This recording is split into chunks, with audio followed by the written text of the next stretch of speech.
पहले की बात है जब फिरौन मिस्र ने मूसा अलैहिस्सलाम और उनकी कौम का पीछा किया कि उन्हें खत्म कर दे, और अचानक ऐसा मकाम आया कि आगे सिर्फ समंदर था और पीछे फिरौन का लश्कर, भागने का कोई रास्ता न था। तब अल्लाह ताला ने हजरत मूसा अलैहिस्सलाम को हुक्म दिया कि अपना असा मुबारक समंदर में मारो। उन्होंने ऐसा ही किया और देखते ही देखते समंदर दो हिस्सों में बट गया और इतना लंबा रास्ता बन गया कि पूरी बनी इसराइल कौम अपने मालो असबाब समेत यहाँ से गुजर गई। मगर जब फिरौन मिस्र ने, जो कि खुद को खुदा कहता था, और उसके लश्कर ने गुजरने की कोशिश की तो समंदर वापस आकर मिल गया जैसे पहले मौजूद था और सारा का सारा लश्कर फिरौन समेत गर्क हो गया। इस तरह से डूबकर मरने के बाद समंदर ने सिर्फ फिरौन की लाश को समंदर से बाहर फेंक दिया, जबकि बाकी लश्कर का कोई नामो निशान न मिला। और यूं आहिस्ता आहिस्ता करके वक्त गुजरता गया। मिस्रियों में से किसी शख्स ने साहिल पर पड़ी उसकी लाश को पहचान कर मौजूदा फिरौन के दरबार में बतलाया, सो फिरौन की लाश को महल पहुंचाया गया। दरबारियों ने मसाले लगाकर उसे पूरी शान और शौकत से और एहतराम के साथ ताबूत में रखकर महफूज कर लिया। कमाल का इत्तेफाक है कि पूरी जमीन पर उस वक्त सिर्फ एक वही कौम थी जिसे मसाले लगाकर लाशों को महफूज करने का हुनर आता था। ऐसा लग रहा था कि इस कौम ने उसी दिन के लिए ही सब कुछ सीखा था। फिरौन मिस्र की लाश को मसाला लगाकर महफूज करने के अमल के दौरान उनसे एक गलती हो गई, और वो गलती ये थी कि फिरौन क्योंकि समंदर में डूबकर मरा था और मरने के बाद कुछ अरसा तक पानी में रहने की वजह से उसके जिस्म पर समंदरी नमकियात की एक तह जम गई थी। सो मिस्रियों ने उसकी लाश पर नमकियात की वो तह उसी तरह से रहने दी और उसे ऐसे ही मसाला लगा दिया। वक्त गुजरता गया, जमीन और आसमान ने बहुत सारे इनकलाब देखे, जिसकी गर्द के नीचे सब कुछ दब गया। हत्ता कि फिरौनों की हनूत शुदा लाशें भी जमीन की तहों के अंदर छुप गईं। उनके नाम सिर्फ किताबों में रह गए और उनकी तामीरात और शान और शौकत लोगों के जहनों के अंदर ही रह गए। उसके अलावा उनका बनाया गया सब कुछ खत्म हो गया। उस वाक़या के 2000 साल के बाद इस दुनिया में अल्लाह के आखिरी नबी हजरत मोहम्मद मुस्तफ़ा सल्लल्लाहु अलैहि वसल्लम तशरीफ लाए और उन पर नाजिल होने वाली आखिरी किताब के अंदर इंसानों की इबरत के लिए फिरौनों के किस्से बड़ी तफसील के साथ बयान किए गए।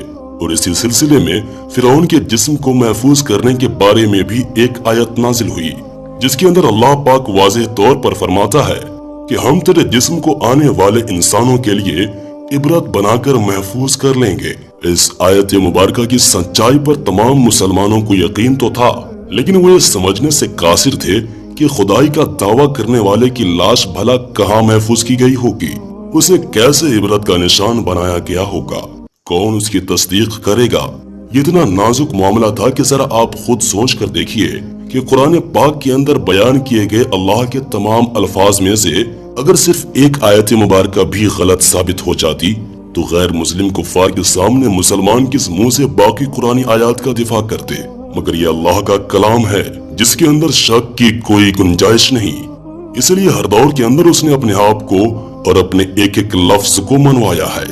1871 ईस्वी में मिस्र के एक शहर अल-गुर्निया से ताल्लुक रखने वाले गरीब और मामूली चोर अहमद अब्दुल रसूल को फिरौनों की हनूत शुदा लाशों की तरफ जाने का खुफिया तरीन रास्ता मिल गया।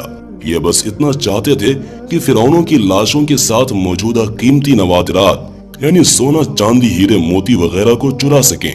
ये दरियाए नील के किनारे तबीसा के मकाम पर बैठा मंसूबा बना रहा था कि जब उसे खुफिया रास्ता का पता चला और उसने ये जगह खोदनी शुरू कर दी, उसी दौरान उसे मशकूक समझकर कुछ लोगों ने पकड़ लिया और पुलिस के हवाले कर दिया।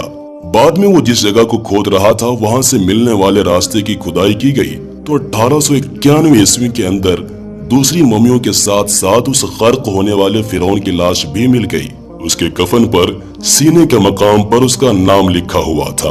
उन ममियों को माहिरीन अपने साथ काहिरा ले गए जहां उसका तफसील से जायजा लिया गया तो फिरौन वाली मम्मी पर जमी हुई नमकियात की तह से इस बात की तस्दीक हो गई कि ये वही फिरौन है जिसे पानी में गर्क करके निशान इबरत बनाने का वादा किया गया था। पूरी दुनिया में खलबली मच गई। उसकी तस्दीक के लिए पूरी दुनिया के आसार कदीमा के माहिर और साइंसदान मिस्र की तरफ चल पड़े। अलग अलग साइंसी टेस्ट करने के बाद दुनिया भर के साइंसदानों ने तस्दीक कर दी कि दूसरी सब लाशों की निस्बत सिर्फ इस एक फिरौन की लाश पर ही समुद्री नमकियात की तह जमी हुई थी जिसने उसे महफूज रखा और गलने सड़ने से बचा रखा। उस तस्दीक के बाद उसे फाइनली फिरौन की लाश करार देकर म्यूजियम के अंदर महफूज कर दिया गया। 1982 ईस्वी में ये मम्मी खराब होने लगी तो उस वक्त की मिस्री हुकूमत ने फ्रांस के कमक को दरखास्त की कि उसे खराब होने से बचाया जाए और जदीद साइंसी इंस्ट्रूमेंट्स की वजह से उसकी मौत की वजह को भी मालूम किया जाए। चुनांचे मिस्री और फ्रांसीसी हुकूमत ने मिलकर उस मम्मी को फ्रांस ले जाने का इंतजाम किया। जब फिरौन की लाश को फ्रांस पहुंचाया गया तो एयरपोर्ट पर उस दौर के फ्रांसीसी सदर बजाते खुद हुकूमत के तमाम आला ओहदेदारों, तमाम वज़रा और फौज के अफसरान के साथ उसके इस्तकबाल के लिए मौजूद थे। फिरौन की लाश का इस्तकबाल किया गया जैसे किसी अजीम जिंदा बादशाह का इस्तकबाल किया जाता है। फौजी दस्तों ने उसे सलामी दी और उसकी मम्मी को माहिर डॉक्टरों की टीम के हवाले कर दिया गया। उस टीम के सरबराह थे डॉक्टर मोरस बुकाए, जो मजहबी तौर पर क्रिश्चियन थे। जब माइक्रोस्कोपिक टेस्टों के जरिए मम्मी के तमाम आज़ा का बारीक बीनी से जायजा लिया गया तो मालूम हुआ कि उसकी लाश और जिस्म के अंदर समंदरी जर्रात अभी तक मौजूद हैं।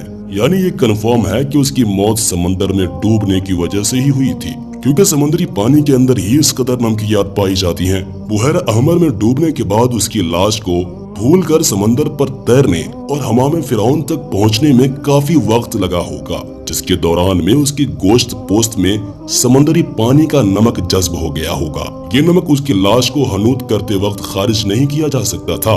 3000 बरस के दौरान में ये रफ्ता रफ्ता उसके जिस्म से खारिज होकर एक तय की सूरत में जम गया और जब पट्टियां खोली गईं तो नमक उस पर जमा हुआ पाया गया। मगर एक बादशाह की मौत पानी में डूबने की वजह से हो, ये सोचना अपने आप में बहुत ही हैरत अंगेज सवाल था, क्योंकि ऐसे अजीम बादशाह अपने साथ नरम बिस्तरों पर खूबसूरत लिबासों में सोने चांदी हीरे मोतियों के साथ बड़े ही इज्जत के साथ दफन किए जाते हैं और इस तरह मरने के बाद दफनाने तक उसकी शान और शौकत उसी तरह कायम रहती है जैसे जिंदा बादशाह की। डॉक्टर मोरस के लिए भी एक हैरत की बात थी और उसी हालत में उसने उस मम्मी के बारे में मजीद जानने की कोशिश की तो उसे मालूम हुआ कि उस बादशाह की मौत के हालात मुसलमानों के नबी हजरत मोहम्मद मुस्तफ़ा सल्लल्लाहु अलैहि वसल्लम पर नाजिल हुई किताब कुरान पाक के अंदर आज से 1400 साल पहले तफसील से दर्ज है।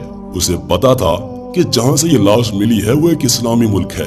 चुनांचे मजबूर होकर वो मुझसे पहुंचा, क्योंकि ये एक साइंसदान था, इसलिए उसने मिस्र के एक साइंसदान से मुलाकात की जिसने उसे कुरान पाक खोलकर सूरह यूनुस की आयत नंबर 90 ta 92 का तर्जुमा लफ्ज ब लफ्ज सुनाया, जिसमें फिरौन की खुदाई का दावा, उसका पानी में डूबकर मरना और फिर पानी से निकाल कर उसकी लाश को महफूज करने का वादा अल्लाह ताला ने वाज़ेह तौर पर किया हुआ है।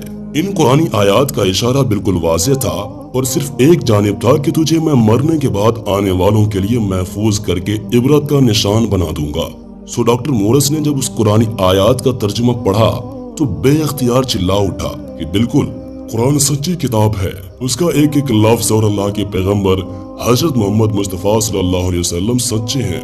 उसी वक्त कलमा पढ़ा और मुसलमान हो गया। कदीम मिस्र के उस फिरौन को आम तौर पर एक तिलसिमाती बादशाह के रूप में पेश किया जाता है जो बड़े रोबो जलाल वाला और मजबूत जिस्म का मालिक था, लेकिन एक तवील साइंसी तहकीक के बाद अब उसकी असलियत दुनिया के सामने आ गई है, क्योंकि माहिरीन आसार कदीमा, तारीखदानों, साइंसदानों और मेडिकल साइंस के माहिरीन ने मिलकर मिस्री शहर के अंदर फिरौन के मकबरों के शहर में मौजूद ढांचे पर जदीद टेक्नोलॉजी से रिसर्च की और सुपर कंप्यूटर की मदद से 2000 जिस्मानी नुकूस के जरिए से उसके जिस्म के खदोखाल की तस्वीर को तैयार किया तो मालूम हुआ कि ये फिरौन कदरे नाजुक जिस्म का मालिक था। उसका बायां पांव टेढ़ा था और बीमारी और कमजोरी की वजह से वो छड़ी के सहारे चलता था। उसकी माँ और उसके बाप के DNA के नमूनों से ये भी साबित हुआ है कि उसके माँ बाप आपस में बहन भाई थे।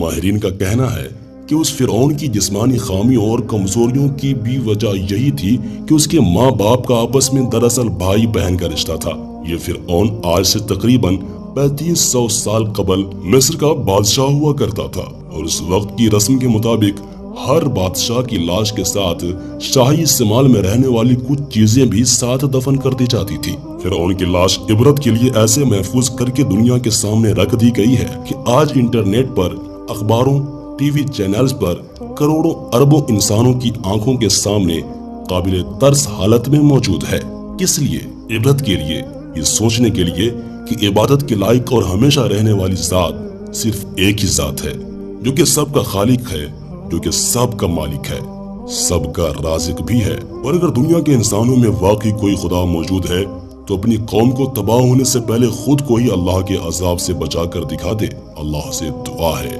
کہ وہ ہمیں ہر قسم کے فتنہ سے محفوظ کر کے نبی آخر الزمان صلی اللہ تعالیٰ علیہ وسلم اور اہل بیت کا سچا پکا عاشق بنائے۔ ویڈیو کو لائک کرنے کے ساتھ ساتھ دوستوں کے ساتھ شیئر کرنا ہرگز مت بھولیے گا۔ اپنا اور اپنے پیاروں کا بہت سارا خیال رکھیے گا۔ اللہ حافظ۔ پہلے کی بات ہے